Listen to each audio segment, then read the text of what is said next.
Welcome to Soccer in 60, presented by the Empire Strykers. Get ready for your weekly look at all the pro soccer teams in Greater Los Angeles. We've got all the news and analysis you need, from LAFC and the LA Galaxy to the Empire Strykers, Angel City FC, and Orange County Soccer Club. Now, buckle up and enjoy Soccer in 60. Welcome indeed to Soccer in 60, brought to you by SAC Health System. This is the fastest paced soccer show in SoCal, covering all the week's news, highlights, and more from LAFC, the Galaxy, Angel City, Orange County Soccer Club, and of course, the major arena soccer leagues, Empire Strykers. Hello and welcome. I'm your host, JR Liebert. And of course, on the screen with me today, two of my fantastic co-hosts, the first one half of the Lacuna Galaxiana podcast, Ananda Karana. Ananda, welcome back to Soccer in 60. Good to be back, boys. Great to have you, my friend. And of course, Timmy K all the way, one Tim Colot, soccer superfan and co-host here on Soccer in 60. Welcome back, Timmy. Thanks, JR, man. I'm super happy to be here hanging out with two of my favorite buddies, and we get to see another one of my buddies a little later on in the show. That's right. We'll have Christian Philemon, the voice of the Empire Strykers, on, as well as head coach Onua Obasi of the Strikers sits down for a fantastic interview. MLS descends on the Coachella Valley as Orange County adds another to the fold for 2026. Angel City gets to start their preseason competitions real soon. And the Strikers, well, they look to bounce back from a tough defeat against Utica City. Just because a lot of soccer's in the preseason doesn't mean we don't have a ton to talk about here on Soccer in 60. And please don't forget, this is the fastest paced soccer show for a reason. So if you're waiting for your favorite Southern California club, you likely won't have to wait very long at all. But before we do all that, before we go around the horn with five fantastic clubs, let's check in with our friends over at Omnitrans. In partnership with the Empire Strykers, experience the thrill of game day with Omnitrans. Be in the heart of the action at Toyota Arena and let Omnitrans take care of the ride. Simply download the Transit app to catch your bus and enjoy a stress-free trip to cheer on the Strikers. Don't miss out on the excitement and make every moment count at Toyota Arena. Ride with Omnitrans to your next Empire Strykers game. All right, we've got Ananda, one half of the Lacuna Galaxiana podcast. So let's kick it off with some Galaxy talk. Unfortunately, Galaxy suffering their first preseason loss of the preseason, 3-2 to the Chicago Fire, but not without some fireworks from one Gabriel Peck, 2 goals. And Ananda in front of supporters for the first time. Jakob Glesnes, Joao Klaus, and Justin Haack. It was nice for the supporters out there at the Coachella Valley to see 3 of the newest, shiniest toys in their Galaxy kits. Yeah, well, not exactly yet in their kits. They're still in their training. But they did debut the kit. But we're almost there, Scarf. Almost there. It did become available at the team store, I believe, yesterday. So fans are already showing that off there on socials, etc. But no, it was good to see the team. All the games up to that point had been closed door, and then we got to see the team in person. A loss, but I think there were still a lot of positives to take out of it. It was interesting to see the makeup now of that new back line with Jakob Glesnes, Emilio Garces as the center back partnership. Greg opted to put Justin Haack in the midfield, and then he experimented later on in the second half to withdraw him a little bit more into that defensive pairing. But, a loss, but still a few positives to take out of that game. Yeah, one of the things I wanted to ask you in particular about is, did this starting lineup look like what you might expect to see, let's say, against Sporting San Miguelito in just a little bit? And just to go over, it was Mitrovic in between the pipes, along with Mickey Yamane, Emilio Garces, Jakob Glesnes, and Julian Aude on the back line, Marco Royce, Justin Haack, and Elijah Winder, and then Peck, Klaus, and Paintsel. I think you can put those 3 down no matter what. What did you think about this starting lineup, and is that going to be as close to a best 11 as we'll see so far? Yeah, pretty strong lineup, right, guys, on paper. So, and I think you said it, Scarf, the front 3, I think probably picks itself. Those are the 3 DPs. Those are the 3-headed monster up top for the Galaxy. I think the opportunity area for Greg Vanney is really the midfield. I think he's really chopping and changing Elijah Winder in there was just an experiment to see what that looks like. And I think Greg changed it up in the second half and found the right formula. So that's probably the one big opportunity area. But other than that, pretty close, Scarf. And then we see them come out February 11th against St. Louis, a rather easy win, dare I say, for the Galaxy in this one, 3-0. Gabriel Peck scoring in the 90th minute to cap things off for them, but a very different lineup to start, letting the kids play in this one a little bit, Ananda. Yeah, it's basically a line change, right? And I think Greg is really trying to obviously see what he's got, get everyone prepared for the season. You know, the Galaxy start, we've talked about it on the show multiple times. The Galaxy have 4 matches in the first 9 days of the season, starting on the 19th in Panama against San Miguelito. So Greg's going to need to rotate his squad, especially with guys like Marco Royce, Maya Yoshida, a couple of the older guys. You can't expect him to play 90 minutes for 4 matches in 9 days, right? So it was good to see the kids out there. And you know what? A really positive result, right? A whole line change and a 3-0 result. That's pretty emphatic. Now, Scarf, one of the interesting things so far in the preseason is the Galaxy have only allowed 4 goals in 4 matches. That is a welcome sight, I think, for Galaxy fans, and hopefully more to come there. Well, and you mentioned it, 4 goals in 4 matches, but 3 in 1, right? So that means the rest of their defense has been pretty spectacular. Timmy, we got to see a lot of the young guys play, right? And what we talk about with Galaxy is that they are trophy aspirational every single season. So to be able to see players like Harbor Miller, players like John Nelson, Lucas Sanabria, Edwin Cerrillo, Tucker Lepley, obviously Matias Nascimento, they went very deep in this one, Timmy, and the depth really shone through in this 3-0 win.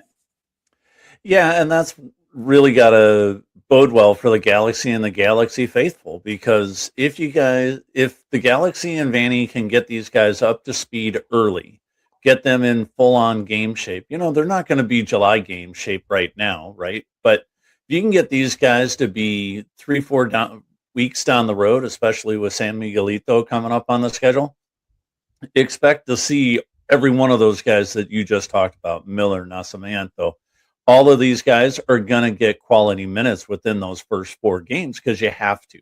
Like you said, Ananda, you're not going to run out 11 guys and have them play 90, 90, 90, 90, right? You're going to have 20 guys in those first 4 games playing. Yeah, and to see the not just minutes, right, but quality play that you got. Right. Ruben Ramos, another one who I think looked very, very good today out at Coachella Valley. So good things, certainly boding well for the Galaxy and their depth as they get set to start this gauntlet of 4 games in a very short succession, including a travel day to Panama as well. So that's going to be a fun one. All right, I got to ask you, Ananda, you no doubt in a closet somewhere behind you there have plenty of Galaxy kits, but this one, the Velocity kit, as Major League Soccer said on Twitter, a timeless classic. Let me ask you, though, you probably have a lot of kits that say Herbalife in the front with the blue kind of sash down the diagonal. Is this an homage and a nod to, champions past, or would you like to see them maybe kind of mix things up a little bit with your kit? Yeah, I think the Galaxy really pandered up to the crowd here, Scarf. The Galaxy faithful have really been asking about this one, and they love this, right? They really love this design. It harkens back to, like you said, a lot of history, a lot of pedigree. The last time we had this particular design, I want to say was 2019, especially with the blue sort of stripe. We've had, I think 2021 was the gray, so variations of it, and even the 2024 Angelino kit was a variation of it. But this is a true throwback, and I haven't seen it yet in person. But what I know is that the details on this are really, really cool. A cool LA there on the back, a 96 somewhere as well. Like the details are really where it's at. And I think the true kit lovers will appreciate that. Yeah, it reminds them of the Zlatan Ibrahimovic days. Absolutely. That's right. Look, we're going to keep Ananda on right now, but we're going to bring on a fearsome foursome. That's right. We're going to bring on the voice of the Empire Strykers, but also my co-host.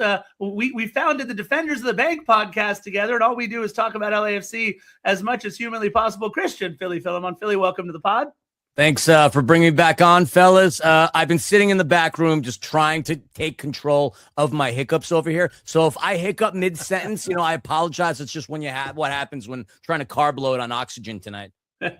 Well, listen, you're doing a great job keeping him under wraps for now. Look, still just rumors about Denis Bouanga and Fluminense, although if Twitter is to be believed, the fire being put out on a lot of the talk for Denis Bouanga going over to Fluminense, everything appeared agreed upon with the $15 million and all the other stuff, but it looks like LAFC deciding not to sell until they have somebody in the wings ready to bring on. So Denis Bouanga, it looks as if he is going to stay.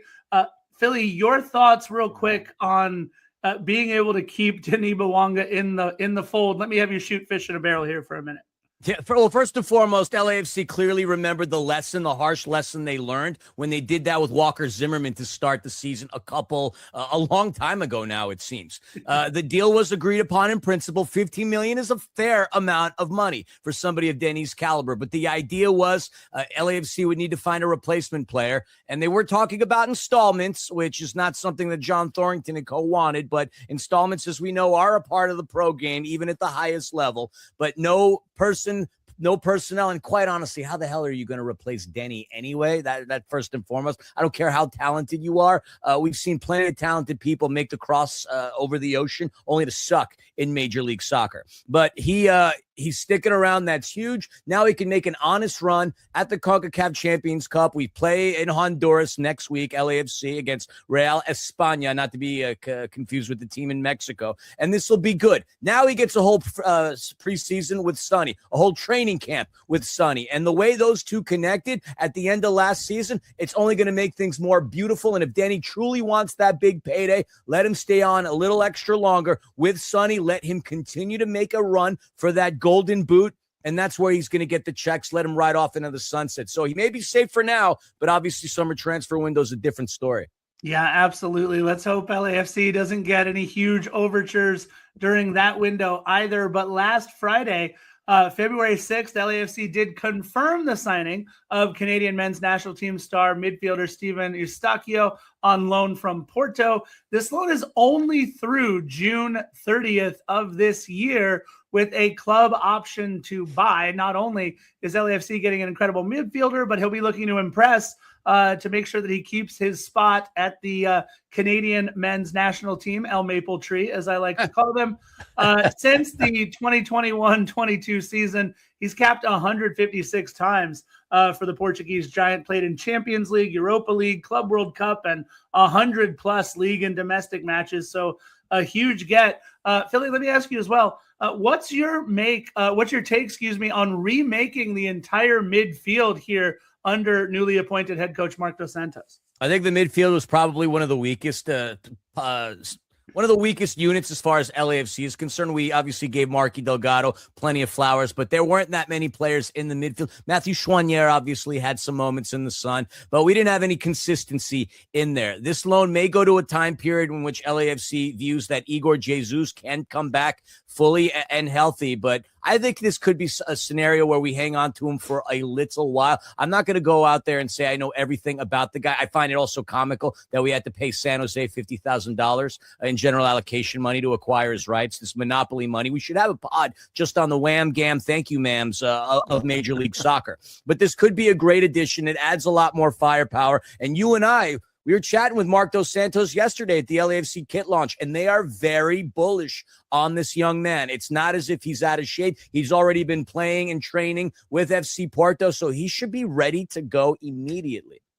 And look, we're trying to bring on as many Canadian men's national teamers as we can now, with Matty Chouanier also in the fold. So we could have Kim Caldwell Harvey sing the national anthem. I can't hear "O Canada" without her singing it. That's we need some more right. syrup. And let's not forget, by the way, Jacob Schaffelberg, who hopefully will be healthy sometime soon after his groin surgery. Timmy K, look, we followed Galaxy at the Coachella Valley Invitational, LAFC playing the match right after them, and it was a 1-1 draw at the Coachella Valley Invitational. But I want to talk to you most about the first 45 minutes, what we saw from players like Ryan Hollingshead, Artem Smolyakov, Nathan Ordaz, as they were playing with all of the young kids, what it meant to be able to kind of hold NYCFC at bay there as they played a mostly starting caliber first team there. Big minutes for the young guys there from LAFC. Yeah, and just like the Galaxy, you get these young guys in there, and they're really feeling their oats out there. You know, they're playing well. They're keeping the other guys off the score sheet for the most part. And what you're really getting, you mentioned it, is quality minutes, right, Ananda? These guys are getting out there. They're getting quality minutes, just like the Galaxy boys did, right? Yeah, that's right. I mean, again, it's the same concept. And you know what? I'm sure head coach is looking at this and saying, who's going to break into that first team, right? Philly just said it. The midfield's a little light. Is there anyone that can break into that first team? Just like Philly's breaking something out of the box right now. Not sure what that is, but just like that, you know, just breaking in there. He's feeling his own oats. I'm feeling my oats. Are they overnight oats? Oh my goodness! For those listening, I literally I took it upon myself to run back over to the cupboard. I grabbed myself a box of Quaker Oats, and as per Tim, I'm feeling my oats.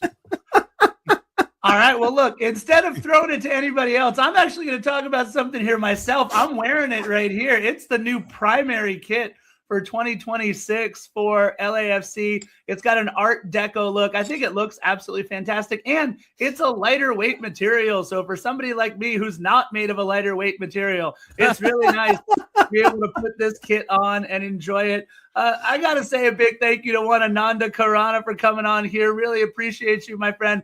Don't forget, check him out at Lacuna Galaxy Auto Podcast. Thank you, Ananda. See you, boys. Later, Ananda.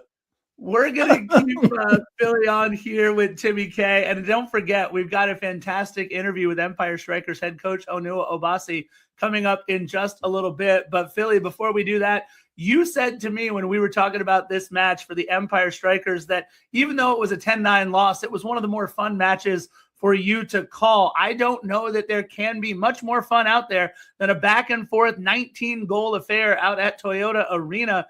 Your take on the match against Utica City? Listen, obviously being a Strykers guy, it broke my heart to get a loss. I've called so many losses in my life that it's actually irritating. I enjoy the wins oh so much because sadly to say, they don't come as often as I'd like them to and as often as they should. But that being the case for a neutral, highly exciting because anytime the Strykers would go and take a lead instantaneously, Utica City FC would have an answer. And what we hadn't talked about was the return of Nilton DeAndrade. DeAndrade, one of the best in the major arena soccer league. Him coming in, he had such an impact on the game. Didn't even have him on the scouting report. And, we joked about this afterwards. When I walked by him in the tunnel, I thought he was Gio Alves because I didn't expect him to come through. And then when I took a second look, it shocked me. And then Coach Everton ran by me, and I'm like, I didn't realize you guys had Nilton DeAndrade back. He's like, yeah, it's his first game. I'm like,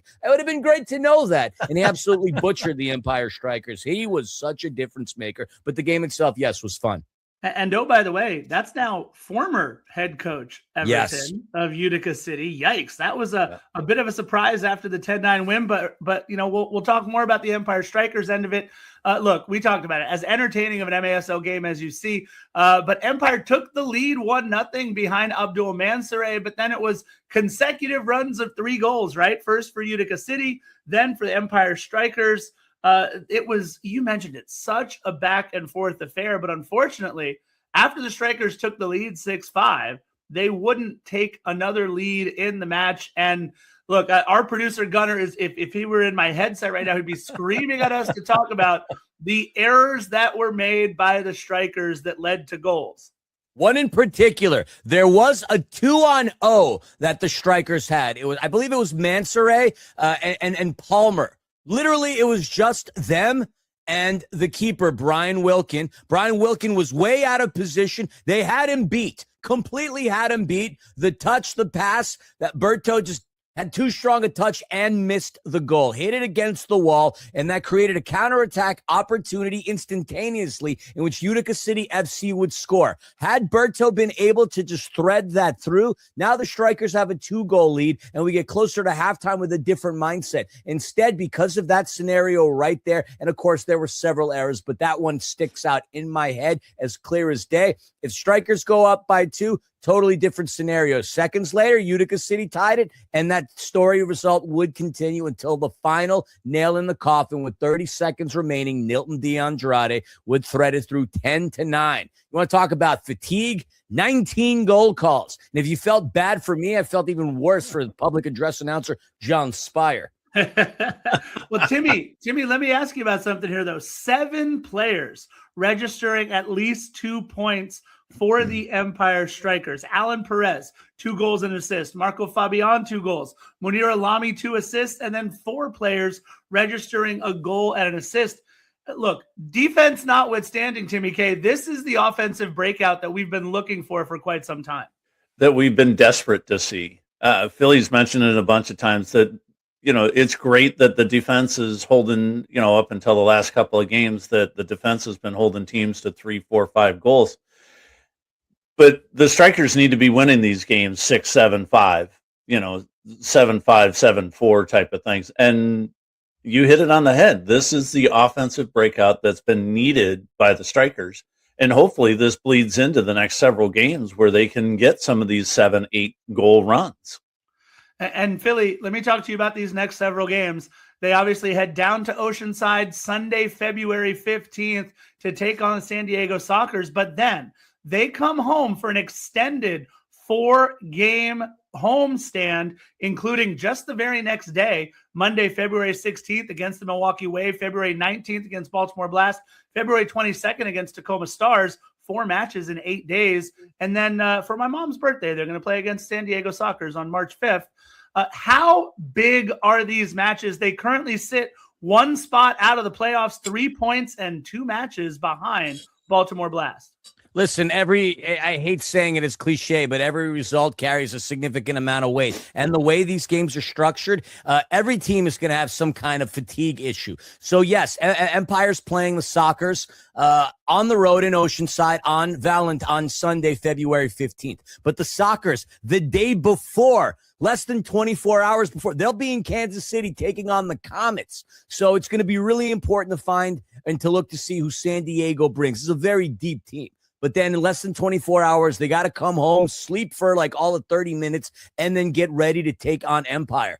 Listen, if the Strikers can't beat a tired, fatigued San Diego Sockers team, I don't know what to tell you. 2-2, they beat them twice this season. This should be a really good opportunity, but we know it can get loud at Front Wave. And then they're taking on the Milwaukee Wave. The Milwaukee Wave also have a short turnaround on their come through as they're playing Tacoma. But the Wave have 2 of the most exciting players in this league. Alex Saucy Sanchez, 22 goals, leads the league in goals. And then they got Super Mario Alvarez with 14 assists. He is the leader in that statistical category. And William Bonaheny, one of the best goalkeepers this league has seen. This is going to be an interesting game. The Strikers did lose to the Wave 3-1 in Milwaukee just on New Year's Eve, but crucial games, my man, and they need to pull out the results. Otherwise, they're going to be watching the playoffs from the Inland Empire. And you can hear Philly on all their home calls as well. Philly, thank you so much for coming on and talking all things LAFC and Strikers, bud.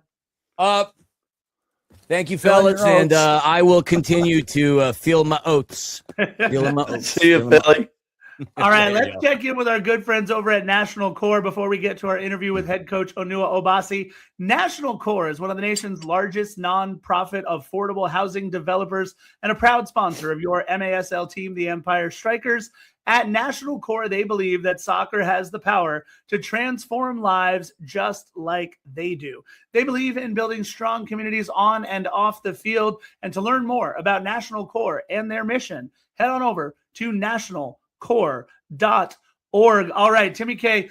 Gunnar and I got to sit down, our producer Gunnar and I got to sit down and talk with head coach Onua Obasi here as part of Black History Month. He gets very, very personal with some family stuff and some real interest in the criminal justice and policing system as well. He is an incredibly interesting man to talk to about things off the soccer pitch as well as on. It was an absolutely fantastic interview with head coach Onua Obasi. Let's get to that right now. Our guest last year led the Empire Strykers to their first MASL playoff berth since 2021, winning Coach of the Year honors along the way. And less than 3 years ago, he coached Newtown Pride to its $1 million triumph at TST, the world's most prestigious small-sided tournament. Today, he joins us to talk a little bit of Empire Strykers and to help shed the light on some topics that remain as urgent as ever as we celebrate Black History Month here on Soccer in 60. Thank you so much for taking the time. This is Empire Strykers head coach Onua Obasi. Coach Obasi, welcome to the show. Thanks a lot. That was a really cool intro. Appreciate it. Absolutely. And we're so lucky to have you back on the show. We know you're a good friend of the program. We appreciate you. You're from England, but your name has roots that many people would associate with Nigerian heritage, right? Nigeria. So if you don't mind, perhaps you could share a bit of what you know about your family's history and the role that it plays in your identity today. Yeah, so as you mentioned, my dad is Nigerian, born and raised in a village in Nigeria. And funny, he had a similar path to me in some respect, in that he was able to get a scholarship, which I'm sure was more difficult coming from a village in Nigeria, to study in the States. He studied engineering in the States and in Michigan, actually. And I similarly had a scholarship in the States in Connecticut, and I studied communications. So yeah, he grew up there. My mom's Irish, the two immigrants who live in England. So I grew up in an immigrant household, which, as you get older, you realize your experience is not the typical of probably a lot of the people around you. But England's very multicultural, and I never felt, especially Birmingham, England it's very multicultural, and I never felt out of place or any things like that, which was really cool. I know not England is all is like that, because I did go to some other places like Wales and encountered some less friendly behavior, but no, I think I was quite lucky to grow up the way I did, because I got to experience three different cultures. England, where I am outside the house with my friends, and then Nigeria with the food a lot, and then Irish again with the food a lot. But just, I guess it's a different sort of an upbringing, quite strict, like kind of, just the things you associate with an immigrant upbringing. I think I benefited from them or suffered from them, whichever way you want to put it. Yeah, Coach, I'm so impressed with your dad right now. We got to talk about that more off the air, but let's transition over to the game for a minute, right? Let's talk about Black representation in your line of work, and specifically at the highest levels. The famously or infamously, I should say, the percentage of Black head coaches in the MLS, the NWSL, also the MASL, is far lower than, say, the percentage of Black players, or also Black coaches in at the lower levels, at the youth level, high level, amateur leagues, the lower pro leagues. Why do you think that's still the case? And what do you feel needs to happen so we can finally see some real progress in this area?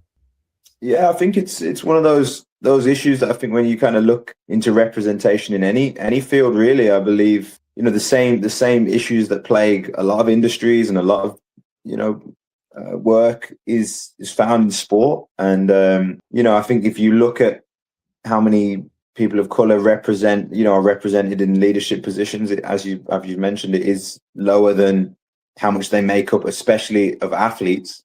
But I'll say it's probably a trend that extends into the everyday life. And I do think it's about lack of opportunity. I do think it's about, the legacies of colonialism, of slavery, of these topics that, seem to be in the past, but the echoes of them, and they reverberate through history. So I just think this is, sport is just another one of those areas where we see that, and we hope that there's more opportunities. And I think as the world becomes more progressive, you'd hope those things go away, but obviously they haven't gone away yet. So I think there's obviously work to do, and I think MASL is actually rare because we think we had at least brown skin, tan skin. Like obviously my dad's black, my mom's white.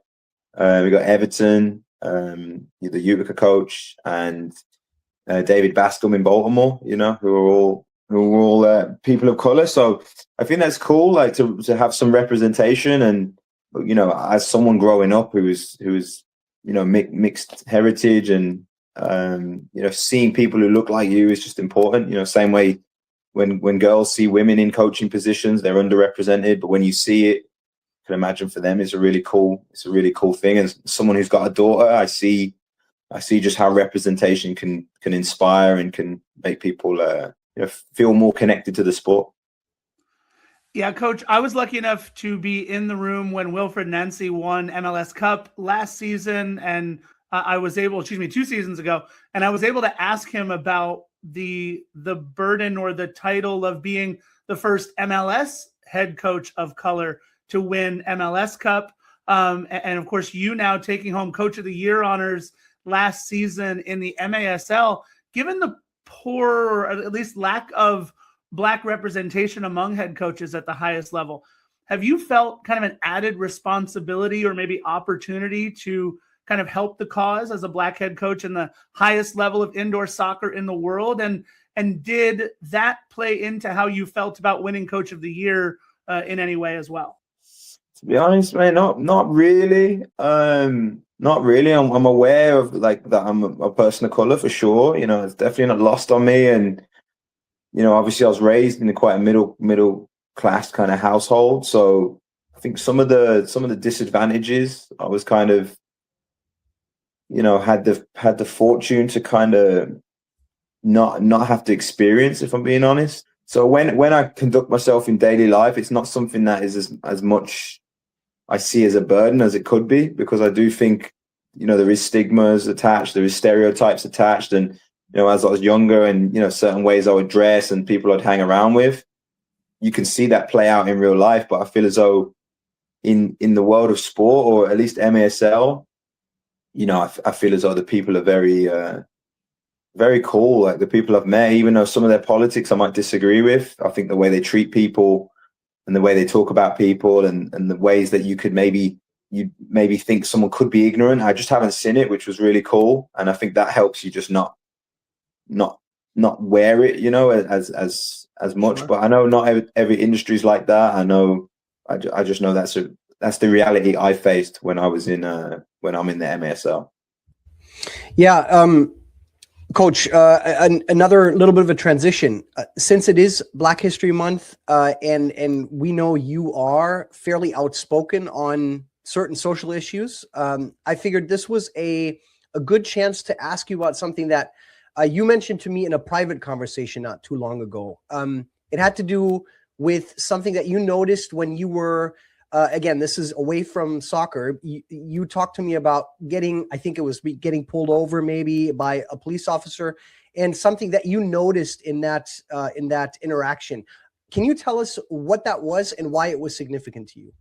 Yeah, mate. Yeah, it was just something I noticed. I think throughout my childhood, but obviously as I get older, obviously I was raised, as I mentioned before, like pretty middle class, and and I went to a school that was a good school. It's called a grammar school in England, where you have to take a test, and you're kind of surrounded by other people whose parents have had the money to send them to tuition to pass the test. So you kind of are taken away from the normal surroundings of where you might even be from, and put in a school in your formative years that's very kind of middle class, upper class. So you learn to speak in a certain way, and to the school was quite strict. It was called King Edward's Aston. It was like not super formal, but it was pretty formal. You wear a uniform, and your manners are, these sorts of things are reinforced, and and it's expected by the parents, that things are stricter.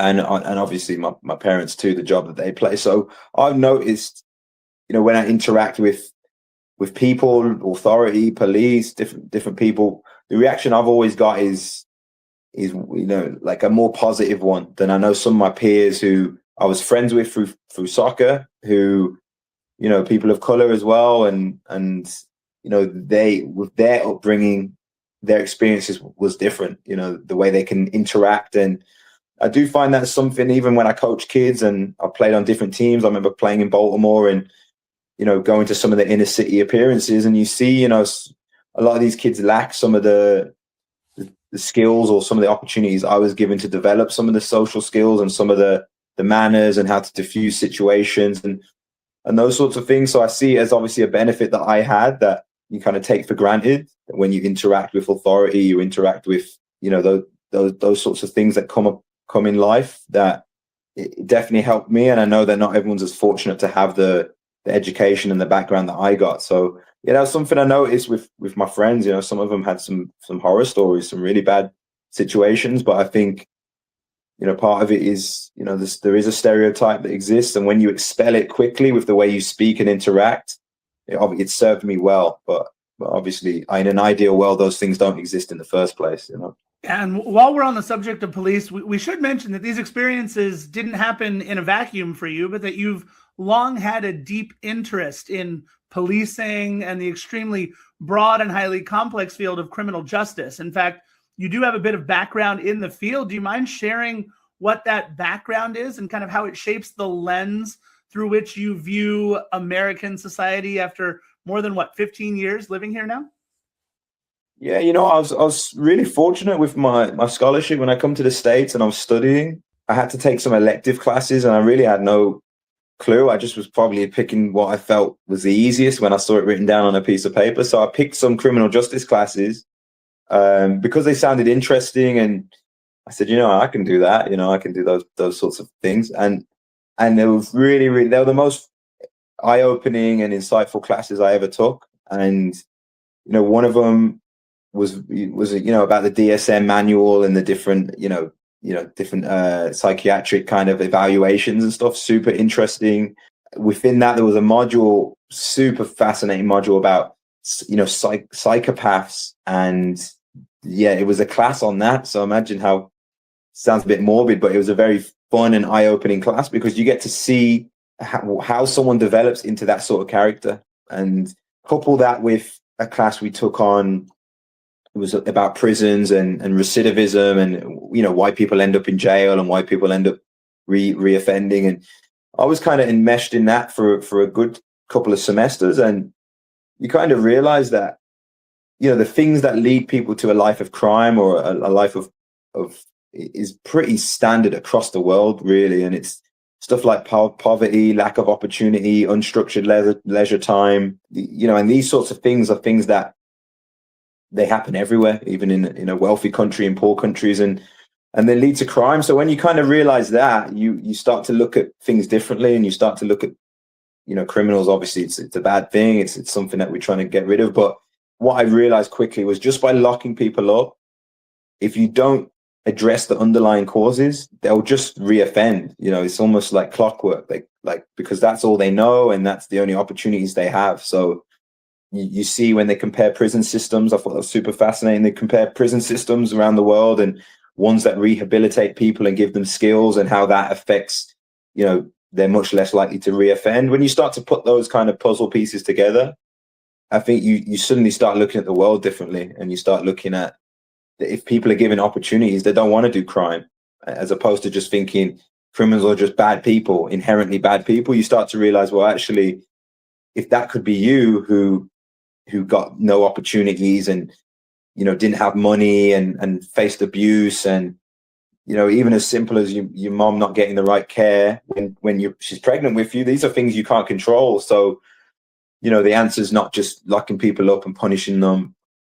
There's obviously a necessary part of it, but it's about addressing underlying causes. And then you start to look at, well, what are the underlying causes of inequality? And yeah, it was really fascinating, to be honest, because it's just like a rabbit hole that I never knew existed. And I've always been someone who, if I don't understand something, I want to kind of understand it just innately. I think some people are just kind of like that. It's something that is confusing. You kind of want to, or intriguing. You want to know more and more about it. So it was something that from that day on, I kind of take an active interest in, and you can go. It's an interesting lens to see the world through, because you look at a lot of politics, and unfortunately, a lot of it doesn't address the root causes, or they'll distract you with something else. Talk about crime, and they might say it's immigrants and stuff like this, but it's just the causes. We all know the causes, like the people, academics, the people in the field, they know the causes. It's like, can we address it? Can we get the resources to address it? So yeah, that class really opened my eyes. I'm really thankful to the professors I had, and obviously opportunities I had to learn that, because it makes you, I think, more connected to your fellow people, because you realize, like, that could just be you. You could have just been born in a tough situation with no opportunities, and you could be the criminal. When you start to know that, you start to I think, have more empathy for people, which I think is important. So yeah, it was an interesting journey, and something I'm thankful for, and it makes me less ignorant of the world, for sure. Yeah. Another tough transition. We'll stay on subject, but you graciously agreed to kind of talk about something that hits even a little closer to home. You've been interested in criminal justice for a long time, but then something, as I said, happened within your own family that brought all that very close to you. In this case, it was the English criminal justice system. Why don't you tell us what happened in your own personal life?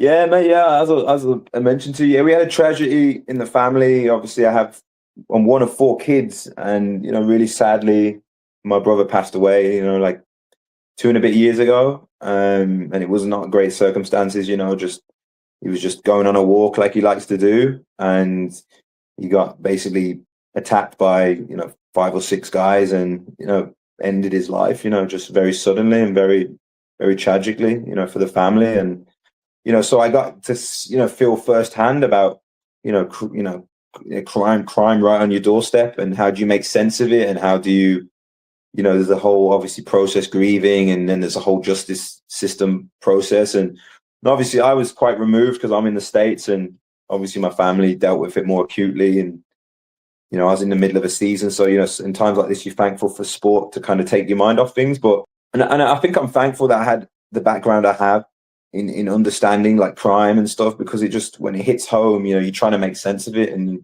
you can just think, all right, there's evil people in the world, which there are people who I think eventually end up being evil people and doing evil things. But even the people who did the crime and ended my brother's life, I look at their lives and look at their history, and you see a criminal justice that kind of failed my brother, failed our family in some respects to let those people be in the situation they were in. But then you also see, these people were immigrants, and you see a system that, again, unstructured leisure time, limited opportunities, and people up to no good. And, you see it, just a combination of so many of these factors that lead to an innocent person who's just minding their own business being a victim of a terrible crime. So, if anything, it made me realize it'd be so easy to demonize immigrants as a whole, whichever country these people came from.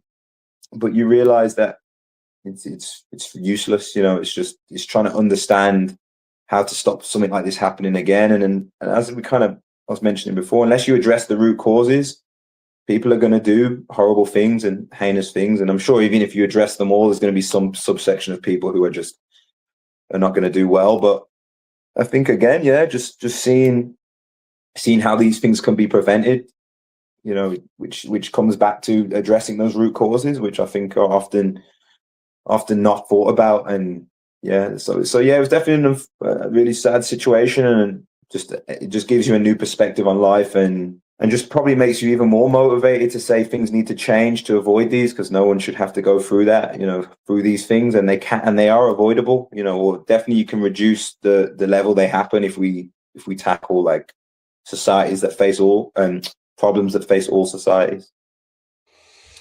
Yeah, and the problem that I'm faced with now is to transition us out of that onto a one quick question about soccer. But I do want to very quickly ask you about this upcoming stretch for the Strikers, right? a little bit of a rough patch that we're coming out of. You face San Diego on the road on the 15th, and then you have 3 home games actually 4 home games, 3 of them in quick succession. You start on, I believe, February 16 with Milwaukee, and then 4 days later against Baltimore. Talk to us a little bit about how you've been preparing, and I'm specifically interested in, are you doing anything mentally with the players to sort of get a reset or to figure out how you can get their confidence back that they very obviously had 2.5 weeks ago? Yeah, as you said, difficult stretch. We're on a nice run, and then we lost 3 games, and by decent margins, sadly. Well, not the last one. It was a close game against Utica.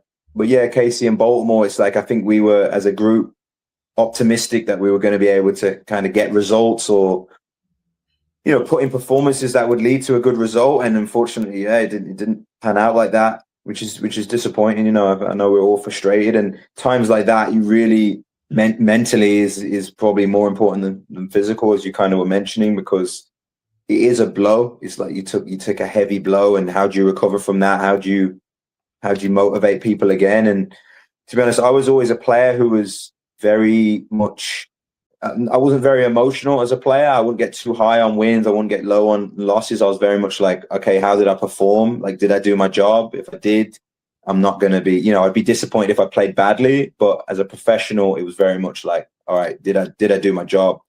That's something I'm learning to try and adapt a little bit more to, because I look at performance rather than results. Obviously results are very impactful, but I'm very much like, okay, how did we perform? And I think when you're managing a whole team of, 20, 25, 26 guys, you need to be more conscious of the emotional side of things. And so that's something we've been working on this week. Spent some time just trying to build the confidence back up and show the moments when we were really good, because we had really good stretches. I think we did enough to trouble Baltimore. We had one of the best quarters of the season against them, but mistakes and unfortunate moments, goals change games, and it's a little bit of story of the season. So I think it's just showing the boys that, hey, look, we can be really good, but we have to try and be more consistent. There's still stuff to clean up, and we need to put those games behind us, learn what we can, and understand that we can beat anyone, as we've shown this season.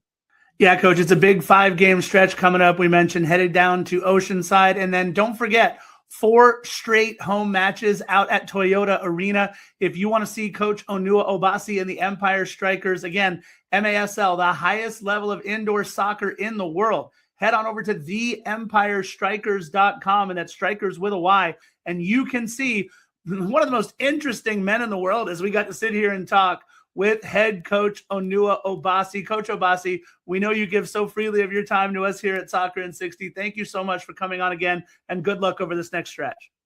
Thanks a lot, guys. It was a pleasure. Cheers. Thank you so much, Coach. Appreciate it.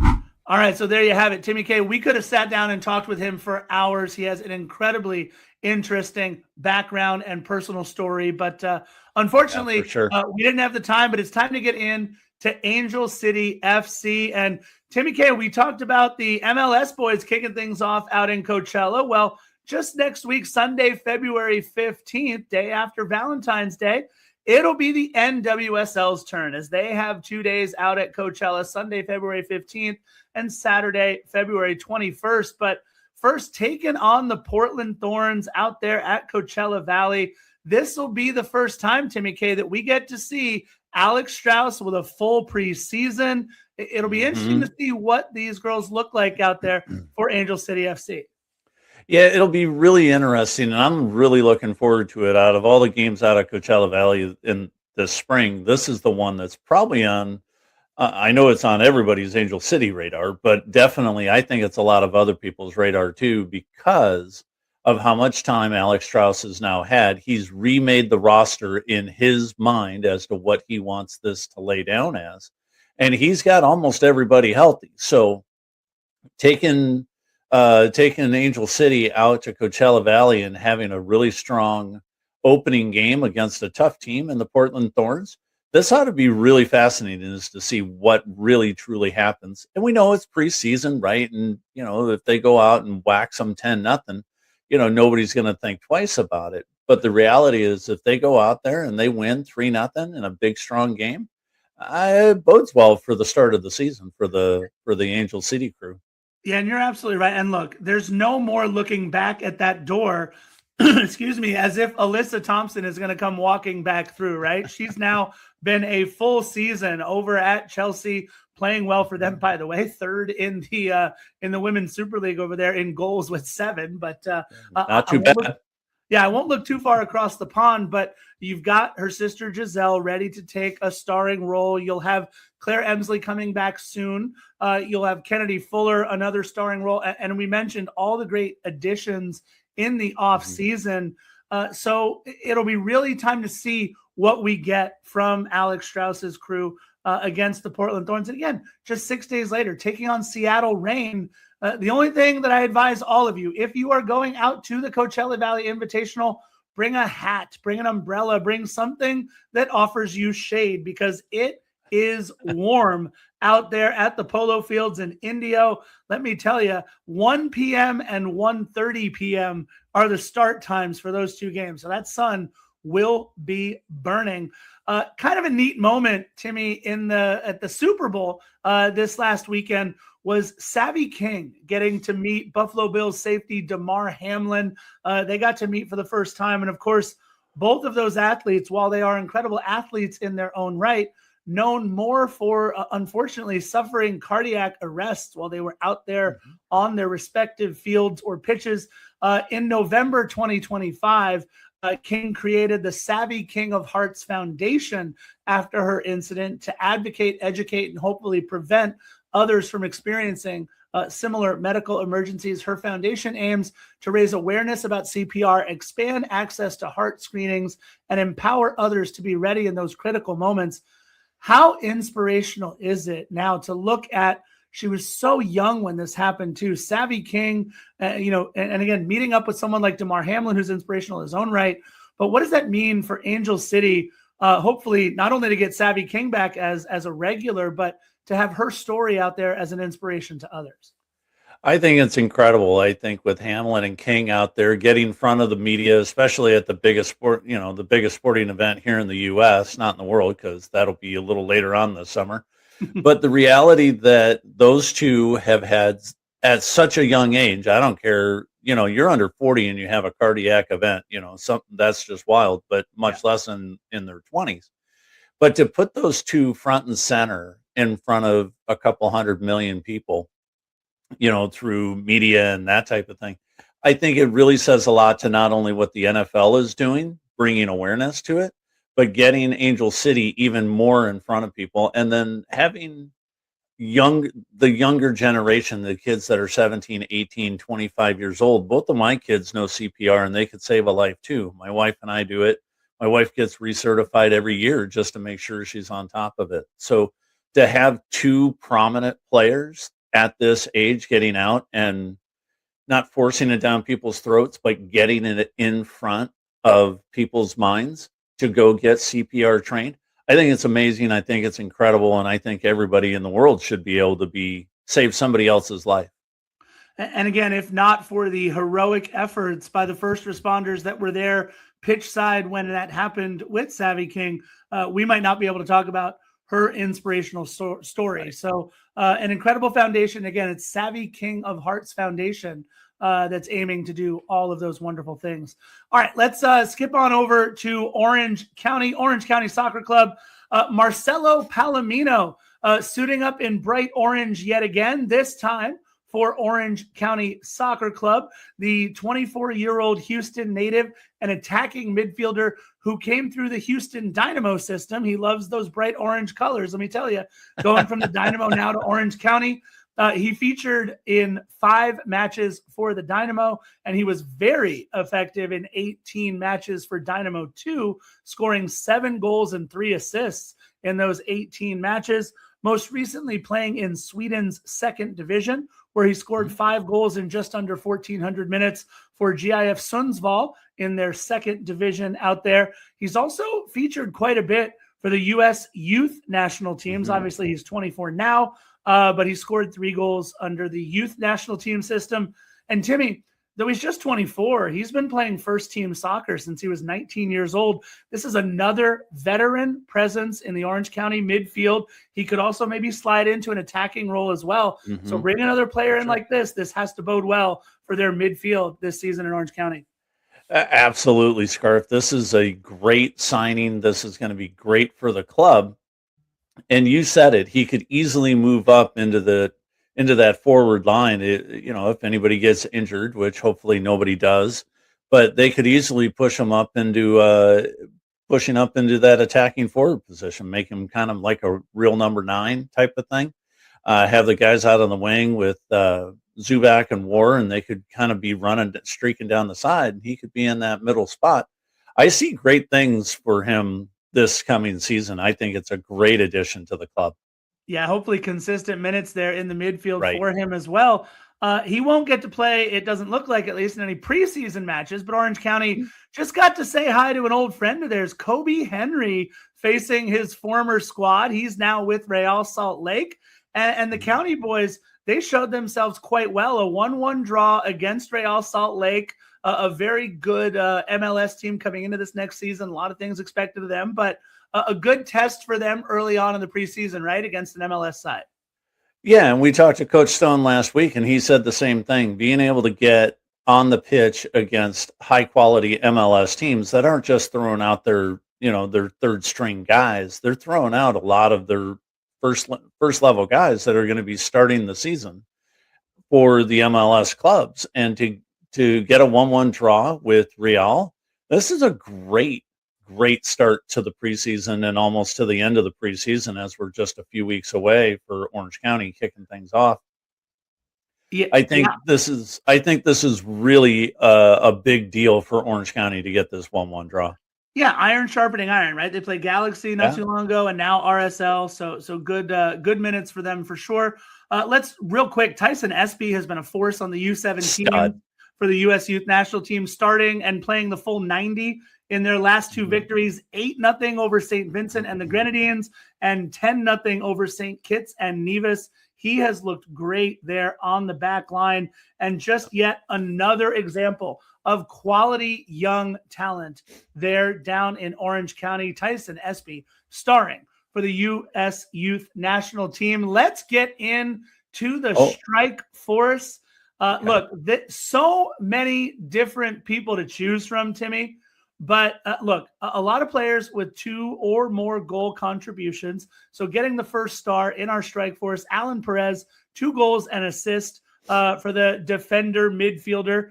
Obviously Marco Fabian with 2 goals. But look, I can't stress enough. Brian Orozco with another goal and an assist.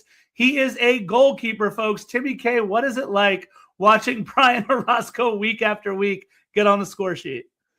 No, it's great to see the guy. And if you ever get a chance to meet him after the game and he's signing autographs and stuff like that, Brian Orozco is just a great human on top of being an excellent goalkeeper. And to see him on the score sheet almost every time as we come on to Strike Force, it's really, really fun to see. Yeah, and look, multiple points for both your big guys up top, right? Marco Fabian, 2 goals. Justin Stinson with a goal and an assist. Hopefully, maybe Coach Onua Obasi unlocking something there in Utica with the 9 goals. Obviously, the 10 allowed is the problem, but being able to see both Justin Stinson and Marco Fabian get out there on the score sheet, that's big. That's the biggest thing I was looking for. We've been talking about Justin for weeks now. He had a really kind of rough start to the season, but now he's on a roll. He's got 4 or 5 points in the last few games. He's got goal and assist in this last one against Utica. And I really expect him to be much more on fire now that he's got, the monkey off his back, as it were, and he's got a few goals and a few helpers. Yeah, and speaking of on fire, we were absolutely on fire with all 5 of our clubs we looked at this week. Once again, this is why it's the fastest paced soccer show in SoCal. This is Soccer in 60, brought to you by SAC Health System.